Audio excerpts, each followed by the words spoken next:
नवा शहर सरगर्मियां प्रोग्राम में वास्ते परदेसी की तरफों आप जी का हार्दिक स्वागत है।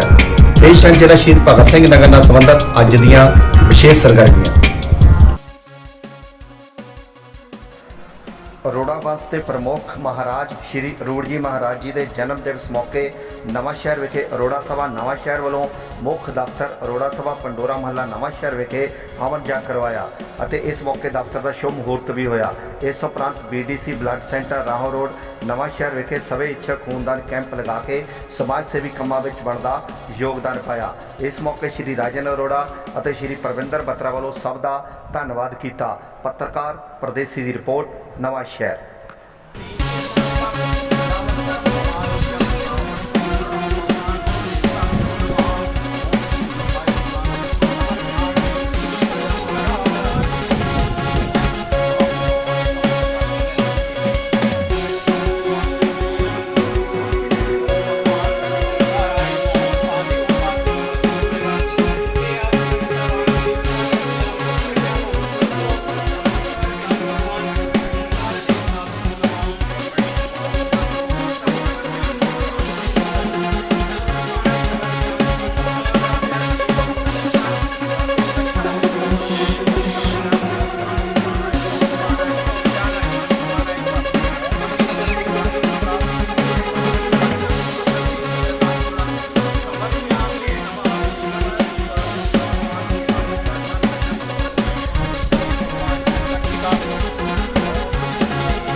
हिंदू सिख एकता के प्रतीक अरोड़ा वंश के संस्थापक श्री अरूड़ जी महाराज का अज प्रकाश उत्सव के उपलक्ष्य से अरोड़ा सभा नवा शहर वालों एक ब्लड डोनेशन कैंप आयोजित किया गया और नाल ही अज अरोड़ा सभा नवा शहर का ऑफिस जोड़ा कि पंडोरा महला नवा शहर में है उसकी ओपनिंग सैरेमनी हुई जिथे कि साढ़े जिले के deputy commissioner Shri Navjot Pal Singh ji Randhawa IAS उन्होंने अज नवा शहर के ऑफिस अरोड़ा सभा की ओपनिंग की है और साढ़े लिए बड़ी खुशी और मान की गल है कि सारे साढ़े कम्यूनिटी दी फैमिलीज़ ने और स्पेशली मैं अपनी टीम का साढ़े अरोड़ा सभा की सारी जी साड़ी ऑफिस बेरर्स की टीम है उन्होंने बहुत बहुत मैं धन्यवाद करता हाँ। उन्होंने साढ़े नाल मॉर्निंग अज सारे आए हुए थे लेकिन साढ़े ब्लड कैंप के कुछ एक साढ़े ऑफिस बेरर साढ़े नाल खड़े है।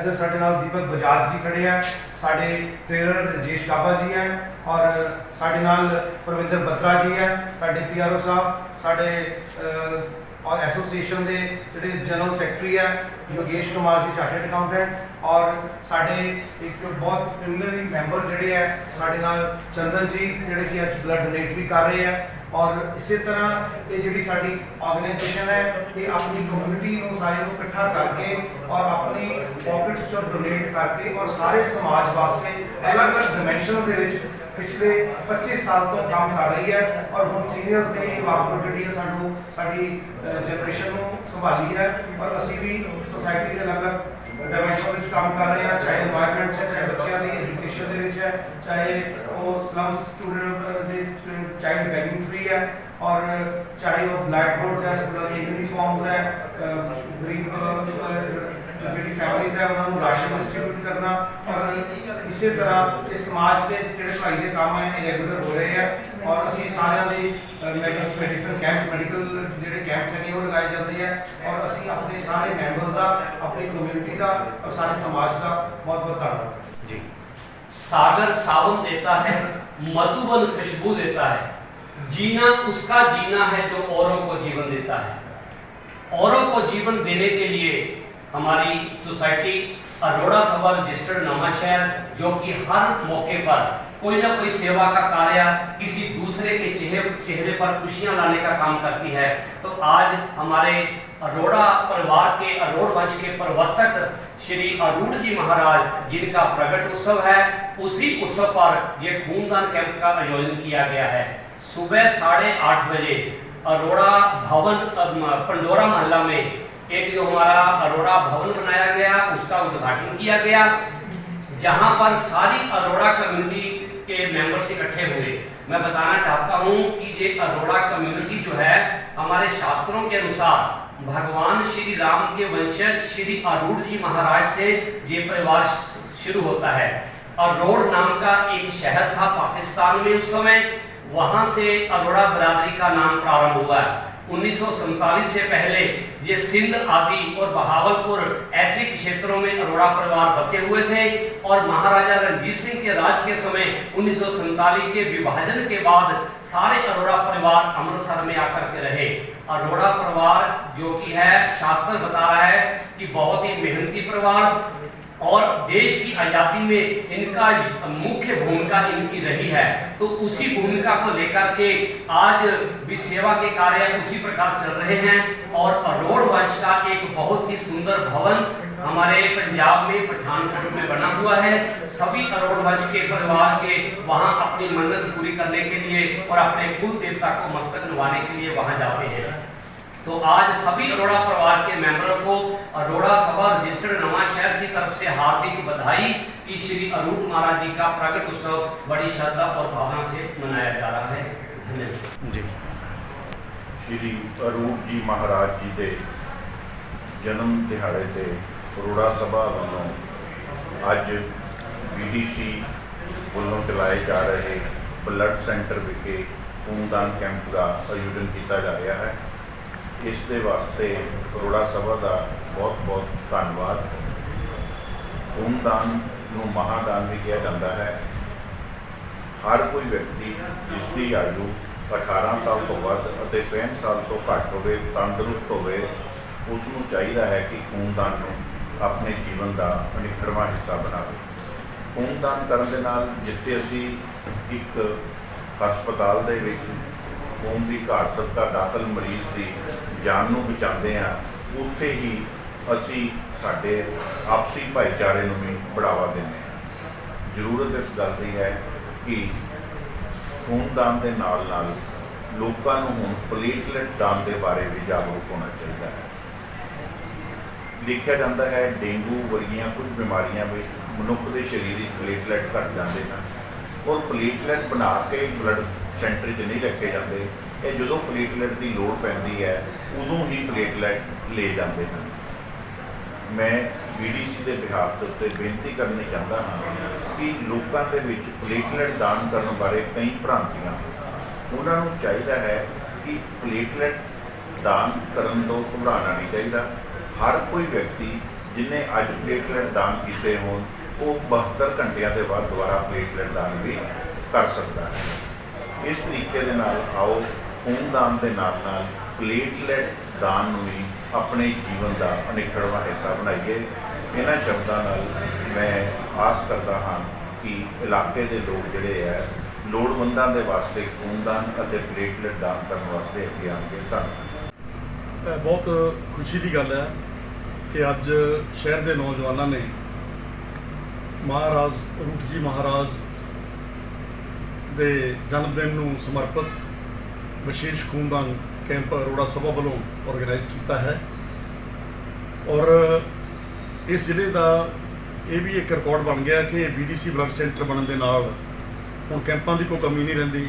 बहुत सारे नगर बहुत सारे शहर दी संस्थावां ਵੱਖ-ਵੱਖ मौकों के उत्ते इतिहासक मौकों के उत्ते महापुरुषों के जन्मदिनों ते कैंप लाते हैं। तो ये जिहड़ा अज कैंप लगा है ये अरोड़ा सभा के ਤੇ ਵਰਕਰ ਹੈ ਬਹੁਤ ਉਤਸ਼ਾਹਿਤ ਹੋ ਕੇ ਖੂਨਦਾਨ ਕਰ ਰਹੇ ਹਨ ਮਹਾਰਾਜ ਜੀ ਨੂੰ ਸਮਰਪਿਤ।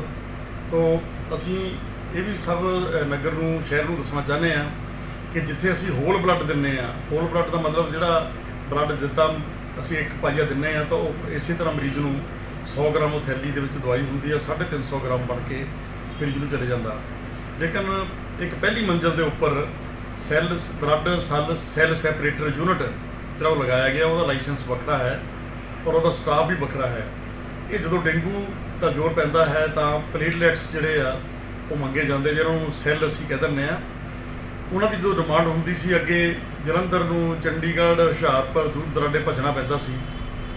ਪਿਛਲੇ 3 ਸਾਲ ਤੋਂ ਇਹ ਸੈੱਲ ਸੈਪਰੇਟਰ ਯੂਨਿਟ ਦੇ ਬਣਨ ਦੇ ਨਾਲ ਪਲੇਟਲੈਟਸ ਜਿਹੜੇ ਹੈ, ਪਲਾਜ਼ਮਾ ਆ, ਇਹ ਸਾਰਾ ਵੀ ਇੱਥੇ ਮਿਲਣ ਲੱਗ ਪਿਆ। ਔਰ ਇਹ ਵੀ ਇੱਕ ਹੈਰਾਨੀ ਦੀ ਗੱਲ ਆ ਕਿ ਜਿਹੜਾ ਇਹਦੇ ਵਿੱਚ ਬਲੱਡ ਦਿੰਦਾ ਹੈ ਉਹ ਖੂਨ ਦੇ ਰਿਸ਼ਤੇ ਦੇ ਵਿੱਚ ਨਹੀਂ ਚੜ੍ਹਦਾ, ਇਸ ਲਈ ਇਹ ਇੱਕ ਦੂਜੇ ਨੂੰ ਜਿਹੜਾ ਮਿਲਵਰਤਨ ਕਰਨਾ ਪੈਂਦਾ। ਇੱਕ ਮਰੀਜ਼ ਦੂਜੇ ਪਰਿਵਾਰ ਦੇ ਵਿੱਚ ਬਲੱਡ ਦਿੰਦਾ ਹੈ ਔਰ ਇਹਦੇ ਵਿੱਚ ਡੋਨਰ ਨੂੰ ਬੈਠਣਾ ਵੀ ਜ਼ਿਆਦਾ ਟਾਈਮ ਪੈਂਦਾ, ਤਕਰੀਬਨ ਉਹਨੂੰ ਜਿਹੜਾ ਹੈ 1.5 ਘੰਟਾ ਬੈਠਣਾ ਪੈਂਦਾ, ਕਿਉਂਕਿ ਸੈੱਲ ਜਿਹੜੇ ਆ ਉਹ ਉਹਦੇ ਵਿੱਚ ਆ ਜਾਂਦੇ ਆ ਯੂਨਿਟ ਦੇ ਵਿੱਚ, ਤੇ ਬਾਕੀ ਬਲੱਡ ਜਿਹੜਾ ਹੈ ਵਾਪਸ ਉਹਦੀ ਬੋਡੀ ਚਲੇ ਜਾਂਦਾ ਔਰ ਉਹ ਡੋਨਰ 72 ਘੰਟੇ ਬਾਅਦ ਫਿਰ ਵੀ ਡੋਨੇਟ ਕਰ ਸਕਦਾ, ਜਦੋਂ ਕਿ ਜਿਹੜਾ ਹੋਲ ਬਲੱਡ ਹੈ ਉਹ 3 ਮਹੀਨੇ ਉਹਦੇ ਵਿੱਚ ਗੈਪ ਚਾਹੀਦਾ। ਸੋ ਅਸੀਂ ਸਾਰੇ ਇਲਾਕਾ ਵਾਸੀਆਂ ਨੂੰ ਇਹ ਬੇਨਤੀ ਕਰਦੇ ਹਾਂ ਕਿ ਆਪਣੇ ਮਰੀਜ਼ਾਂ ਨੂੰ ਬਚਾਉਣ ਲਈ ਅੱਗੇ ਆਓ। ਜਦੋਂ ਵੀ ਡਾਕਟਰ ਕਿਸੇ ਲਈ ਖੂਨ ਦੀ ਮੰਗ ਕਰਦੇ ਹਨ ਤਾਂ ਘਬਰਾਉਣ ਦੀ, ਡਰਨ ਦੀ ਲੋੜ ਨਹੀਂ। ਡਾਕਟਰ ਦੇ ਕੋਲੋਂ ਲਿਖਿਆ ਹੋਇਆ ਫਾਰਮ ਅਤੇ ਬਲੱਡ ਸੈਂਪਲ ਲੈ ਕੇ ਬਲੱਡ ਬੈਂਕ ਪਹੁੰਚੋ, ਜਿਹੜਾ ਕਿ 24 ਘੰਟੇ ਚੱਲਦਾ ਹੈ। ਸ਼ਨੀਵਾਰ ਐਤਵਾਰ ਹੋਵੇ, ਦੀਵਾਲੀ ਦੁਸਹਿਰਾ ਹੋਵੇ, ਇਹ ਬੰਦ ਨਹੀਂ ਹੁੰਦਾ। ਔਰ ਇੱਥੇ ਆ ਕੇ ਤੁਸੀਂ ਆਪਣੇ ਮਰੀਜ਼ ਦੀ ਜਾਨ ਬਚਾਉਣ ਲਈ ਜੋ ਵੀ ਬਲੱਡ ਹੈ ਉਹ ਅਗਰ ਸਟਾਕ ਦੇ ਵਿੱਚ ਅਵੇਲੇਬਲ ਹੈ ਤਾਂ ਤੁਹਾਨੂੰ ਉਸ ਵੇਲੇ ਟੈਸਟਾਂ ਤੋਂ ਬਾਅਦ ਦਿੱਤਾ ਜਾਂਦਾ। ਕਈ ਵਾਰੀ ਜਿਹੜੇ ਬਲੱਡ ਸੈਂਟਰ ਹੈ, ਕਿਉਂਕਿ ਇਹ ਆਣਾ ਮਨੁੱਖ ਤੋਂ ਹੈ, ਕਈ ਵਾਰੀ ਜਿਹੜੇ 8 ਗਰੁੱਪ ਹੈ ਉਹਨਾਂ ਵਿੱਚ ਕੋਈ ਸ਼ਾਰਟੇਜ ਵੀ ਹੁੰਦੀ ਹੈ, ਉਸ ਵੇਲੇ ਫਿਰ ਲਿਸਟਾਂ ਕੱਢ ਲਈਆਂ ਜਾਂਦੀਆਂ ਔਰ ਜਿਹੜੇ ਡੋਨਰ ਹੈ ਉਹਨਾਂ ਨੂੰ ਇਹ ਬੇਨਤੀ ਕੀਤੀ ਜਾਂਦੀ ਹੈ, ਉਹ ਆ ਕੇ ਬਲੱਡ ਦੇ ਦਿੰਦੇ ਆ। ਸਾਡੇ ਸ਼ਹਿਰ ਦੇ ਕੁਝ ਨੌਜਵਾਨਾਂ ਨੇ ਇਸ ਤਰ੍ਹਾਂ ਦਾ ਗਰੁੱਪ ਬਣਾਇਆ ਹੋਇਆ ਹੈ, ਜਿਹੜੇ ਕਿ 24 ਘੰਟੇ ਲੋੜ ਪੂਰੀ ਕਰਨ ਲਈ ਤਿਆਰ ਰਹਿੰਦੇ ਆ, ਤਤਪਰ ਰਹਿੰਦੇ ਆ। ਉਹਦੇ ਵਿੱਚ ਰਾਜ ਸ਼ੋਕਰ ਹੈ, ਗੁਰਿੰਦਰ ਸੇਠੀ ਹੈ, ਇਸ ਤਰ੍ਹਾਂ ਹੀ ਜਸਵੀਰ ਸਿੰਘ ਵੈਲੂ ਕਲਾਂ, ਇਸ ਤਰ੍ਹਾਂ ਦੇ ਨੌਜਵਾਨ ਇਹਨਾਂ ਨੇ ਆਪਣਾ ਇੱਕ ਗਰੁੱਪ ਬਣਾਇਆ ਜਿਹੜੇ ਕਿ 24 ਘੰਟੇ ਤਿਆਰ ਰਹਿੰਦੇ ਆ। ਸੋ ਅੱਜ ਦੇ ਇਸ ਖੂਨਦਾਨ ਕੈਂਪ ਦੇ ਮਹਾਂਪੁਰਸ਼ਾਂ ਦੇ ਪ੍ਰਕਾਸ਼ ਉਤਸਵ ਦੀਆਂ ਸਾਰਿਆਂ ਨੂੰ ਵਧਾਈਆਂ ਔਰ ਅਰੋੜਾ ਸਭਾ ਨੂੰ ਖਾਸ ਕਰਕੇ ਜਿਨ੍ਹਾਂ ਨੇ ਇਹ ਕੈਂਪ ਆਰਗੇਨਾਈਜ਼ ਕੀਤਾ ਉਹਨਾਂ ਨੂੰ ਵੀ ਬਹੁਤ ਬਹੁਤ ਵਧਾਈਆਂ। ਇਹ ਸਨ ਜ਼ਿਲ੍ਹਾ ਸ਼ਹੀਦ ਭਗਤ ਸਿੰਘ ਨਗਰ ਨਾਲ ਸੰਬੰਧਿਤ ਅੱਜ ਦੀਆਂ ਵਿਸ਼ੇਸ਼ ਸਰਗਰਮੀਆਂ। ਕੱਲ੍ਹ ਫੇਰ ਨਵੀਆਂ ਤੇ ਤਾਜ਼ੀਆਂ ਸਰਗਰਮੀਆਂ ਲੈ ਕੇ ਹਾਜ਼ਰ ਹੋਵਾਂਗੇ। ਉਦੋਂ ਤੱਕ ਵਾਸਤੇ ਪਰਦੇਸੀ ਨੂੰ ਇਜਾਜ਼ਤ ਦਿਓ। ਧੰਨਵਾਦ।